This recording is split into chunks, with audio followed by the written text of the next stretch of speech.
आप सुन रहे हैं श्रीमद् भगवद गीता की एक शानदार सीरीज जिसका नाम है भगवद गीता की सीख।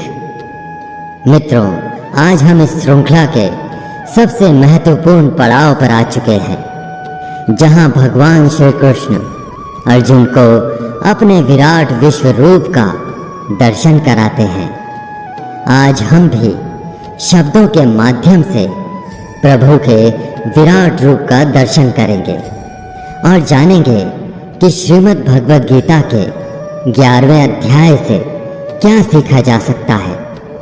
इस वीडियो में हम बात करेंगे एकादश अध्याय के सार की, बहुत ही सरल भाषा और आसान से शब्दों में। मित्रों, अधूरा ज्ञान हमारे किसी काम का नहीं होता, इसलिए वीडियो को पूरा अंत तक देखें। अगर आप इस चैनल पर पहली बार आए हैं तो चैनल को सब्सक्राइब करके घंटी जरूर बजा दें। श्रीमद् भगवद गीता के 10वें अध्याय में हमने जाना था कि क्या भगवान का कोई रूप होता है, भगवान कहाँ कहाँ किस किस रूप में रहते हैं, क्या मनुष्य के लिए भगवान को पूरा जान पाना संभव है। पिछले अध्याय में श्री कृष्ण ने अर्जुन की भक्ति को पोषित और प्रगाढ़ करने के लिए अपनी दिव्य विभूतियों का वर्णन किया था।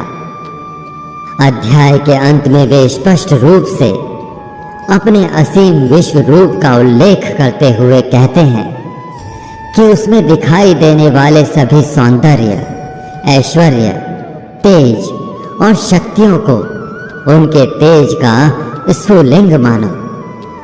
इस अध्याय में अर्जुन श्री कृष्ण से प्रार्थना करता है कि वे उसे अपने विश्व रूप या सभी ब्रह्मांडों में व्याप्त अपने अनंत ब्रह्मांडीय विराट रूप का दर्शन कराएं। इस अध्याय के प्रारंभ में अर्जुन कहते हैं, मदनुग्रहाय परमं गुह्यं ध्येयात्म सगीतम यत्वियोक्तम वचस्तेन मोहो अयम विगतो मम। अर्थात अर्जुन ने कहा, मुझ पर करुणा कर आप द्वारा प्रकट किए गए परम गुह्य आध्यात्मिक ज्ञान को सुनकर अब मेरा मोह दूर हो गया है। अर्जुन भगवान श्री कृष्ण की विभूतियों को सुनकर और उसी प्रकार से परम पुरुषोत्तम भगवान के दिव्य स्वरूप को जानकर भाव विभोर हो गया और उसे अनुभव हुआ कि अब उसका मोह भंग हो चुका है। उसने स्वीकार कर लिया कि श्री कृष्ण न केवल उसके प्रिय मित्र हैं बल्कि परम पुरुषोत्तम भगवान भी हैं। अब इस अध्याय के प्रारंभ में ही वह भगवान श्री कृष्ण द्वारा कृपा पूर्वक प्रकट किए गए ज्ञान को कृतज्ञता पूर्वक स्वीकार करता है। आगे अर्जुन कहता है कि मैंने आपसे सभी प्राणियों की उत्पत्ति और संहार के संबंध में विस्तार से सुना है। हे कमल नयन, मैंने आपकी अविनाशी महिमा को भी जाना है। हे परमेश्वर, आप वास्तव में वही हो जिसका आपने मेरे समक्ष वर्णन किया है। किंतु हे परम पुरुषोत्तम, मैं आपके विराट रूप को देखने का इच्छुक हूँ।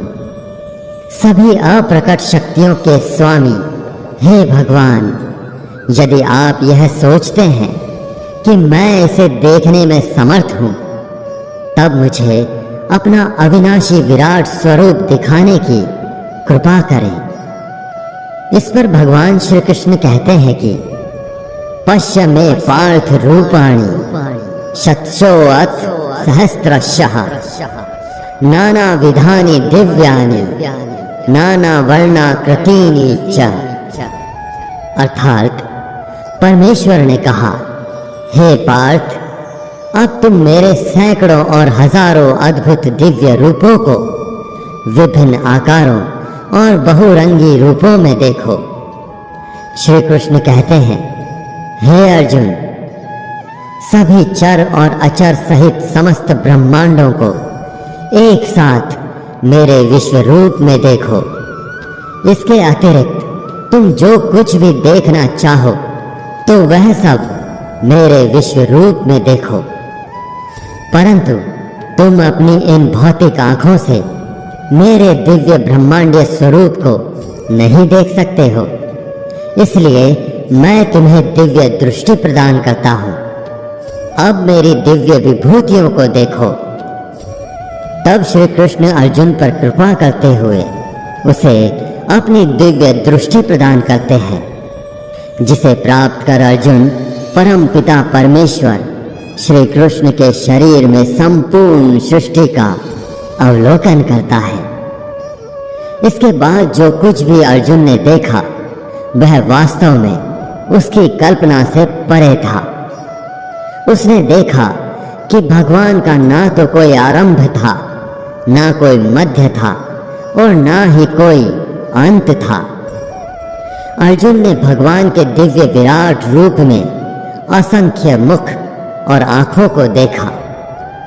उनका रूप अनेक दैवीय आभूषणों से अलंकृत था और कई प्रकार के दिव्य शस्त्रों को उठाए हुए था। उन्होंने उस शरीर पर अनेक मालाएं और वस्त्र धारण किए हुए थे, जिस पर कई प्रकार की दिव्य और मधुर सुगंधियां लगी हुई थी। फिर वह भगवान के अद्भुत अनंत स्वरूप में अनगिनत मुख, आंखें, भुजाएं, उदर देखता है। उनके विराट रूप का कोई आदि, मध्य और अंत नहीं है और वह प्रत्येक दिशा में अपरिमित रूप से बढ़ रहा है। उस रूप का तेज आकाश में एक साथ चमकने वाले 100 सूर्यों के प्रकाश से भी अधिक है। उस विराट रूप को देखकर अर्जुन के शरीर के रोंगटे खड़े हो गए और उसके रोमकूप सिहरने लगे। वह मस्तक को झुकाए भगवान के समक्ष हाथ जोड़कर इस प्रकार से प्रार्थना करने लगा। अर्जुन ने कहा, मैंने आपके शरीर में सभी देवताओं और विभिन्न प्रकार के जीवों को देखा। मैंने वहां कमल पर आसीन ब्रह्मा और शिव तथा सभी ऋषियों को देखा। मैं सभी दिशाओं में अनगिनत भुजाएं, पेट, मुंह और आंखों के साथ आपके सर्वत्र फैले हुए अनंत रूप को देखता हूं। हे ब्रह्मांड के स्वामी, आपका रूप अपने आप में अनंत है। मुझे आपका कोई आरंभ, मध्य और अंत नहीं दिखता। मैं आपको परम अविनाशी मानता हूँ। आप ही धार्मिक ग्रंथों द्वारा ज्ञात होने वाले परम सत्य हो। आप समस्त सृष्टि के परम आधार हो और सनातन धर्म के नित्य पालक तथा रक्षक हो। आपकी शक्तियों का कोई अंत नहीं है। सूर्य और चंद्रमा आपके नेत्र हैं और अग्नि आपके मुख के तेज के समान है और मैं आपके तेज से समस्त ब्रह्मांड को जलते हुए देख रहा हूँ। हे सभी जीवों के परम स्वामी, स्वर्ग और पृथ्वी के बीच के स्थान और सभी दिशाओं के बीच आप अकेले ही व्याप्त हैं। मैंने देखा है कि आपके अद्भुत और भयानक रूप को देखकर तीनों लोक भय से कांप रहे हैं। स्वर्ग के सभी देवता आप में प्रवेश होकर आपकी शरण ग्रहण कर रहे हैं और कुछ भय से हाथ जोड़कर आपकी स्तुति कर रहे हैं। महर्षि और सिद्धजन पवित्र स्तोत्रों का पाठ करके और अनेक प्रार्थनाओं के साथ आपकी स्तुति कर रहे हैं। हे सर्वशक्तिमान भगवान, अनेक मुख, नेत्र, भुजा, जांघें, पांव, पेट तथा भयानक दांतों सहित आपके विकराल रूप को देखकर समस्त लोग भय से त्रस्त हैं और उसी प्रकार से मैं भी। हे विष्णु भगवान, आकाश को स्पर्श करते हुए आपके इस रूप को देखकर मेरा हृदय भय से कांप रहा है और मैंने अपना सारा धैर्य और मानसिक संतुलन खो दिया है। आपके इस विकराल रूप को देखकर मैं भूल गया हूँ कि मैं कहाँ हूँ और मुझे कहाँ जाना है। हे देवेश, आप ब्रह्मांड के आश्रय दाता हैं, कृपया मुझ पर करुणा करो। मैं धृतराष्ट्र के सभी पुत्रों को, उनके सहयोगी राजाओं और भीष्म, द्रोणाचार्य, कर्ण तथा हमारे पक्ष के सेना नायकों को आपके विकराल मुख में प्रवेश करता हुआ देख रहा हूँ। इनमें से कुछ के सिरों को मैं आपके विकराल दांतों के बीच पिसता हुआ देख रहा हूँ। जिस प्रकार से नदियों की कई लहरें समुद्र में प्रवेश करती हैं, उसी प्रकार से ये सब महायोद्धा आपके धधकते मुख में प्रवेश कर रहे हैं। जिस प्रकार से कोई पतंगा तीव्र गति से अग्नि में प्रवेश कर जलकर भस्म हो जाता है, उसी प्रकार से ये सेनाएं अपने विनाश के लिए तीव्र गति से आपके मुख में प्रवेश कर रही हैं। भयभीत अर्जुन श्री कृष्ण से उनके इस भयानक रूप की वास्तविकता को जानना चाहता है, जो कि उनके उस रूप जैसा नहीं था जिसे वह अब से पहले अपने गुरु और मित्र के रूप में जानता था। अर्जुन ने कहा, हे देवेश, कृपया मुझे बताएं कि अति उग्र रूप में आप कौन हैं? मैं आपको प्रणाम करता हूँ, कृपया मुझ पर करुणा करें, मैं आपको जानना चाहता हूँ। इसका उत्तर देते हुए श्री कृष्ण कहते हैं कि वे काल के रूप में तीनों लोकों के संहारक हैं। वे घोषणा करते हैं कि कौरव पक्ष के महायोद्धा पहले ही उनके द्वारा मारे जा चुके हैं। हे अर्जुन, तू तो सिर्फ उनकी मौत का एक कारण अथवा निमित्त मात्र है। मारने वाला तो स्वयं मैं ही हूँ। इसलिए अपनी विजय को सुनिश्चित मानते हुए उठो और युद्ध करो। इसकी प्रतिक्रिया में अर्जुन पुनः भगवान की प्रशंसा करता है और उनकी वंदना करता है। वह कहता है कि हे भगवान, आपका यह रूप देखकर अब मैंने जाना है कि क्यों योगी, महर्षि, देवता जैसी आत्माएं आपका पूजन करती हैं। आप तो सत्य और असत्य से भी परे हैं। आपके इस रूप का वर्णन करने के लिए मेरे पास कोई शब्द नहीं है। आप इस जगत के पालनकर्ता और विनाशक हो। आपको कोटि कोटि नमस्कार। मैं आपको हजारों बार और बार बार नमस्कार करता हूँ। हे भगवान, आपको अपना मित्र मानते हुए मैंने धृष्टता पूर्वक आपको हे कृष्ण, हे यादव, हे प्रिय मित्र कहकर संबोधित किया, क्योंकि मुझे आपकी महिमा का ज्ञान नहीं था। उपेक्षित भाव से और प्रेमवश होकर यदि उपहास करते हुए मैंने कई बार खेलते हुए, विश्राम करते हुए, बैठते हुए, खाते हुए, अकेले में या अन्य लोगों के समक्ष आपका कभी अनादर किया हो, तो उन सब अपराधों के लिए हे अचिंत्य, मैं आपसे क्षमा याचना करता हूँ। आप समस्त चर अचर के स्वामी और समस्त ब्रह्मांडों के जनक हैं। आप परम पूजनीय आध्यात्मिक गुरु हैं। हे अतुल्य शक्ति के स्वामी, जब समस्त तीनों लोकों में आपके समतुल्य कोई नहीं है, तब आपसे बढ़कर कोई कैसे हो सकता है। इसलिए हे पूजनीय भगवान, मैं आपके समक्ष नतमस्तक होकर और साष्टांग प्रणाम करते हुए आपकी कृपा प्राप्त करने की याचना करता हूँ। जिस प्रकार से पिता पुत्र के हठ को सहन करता है, मित्र अपने सखा को और प्रियतम अपनी प्रेयसी के अपराध को क्षमा करता है, उसी प्रकार से कृपा करके मुझे मेरे अपराधों के लिए क्षमा कर दो।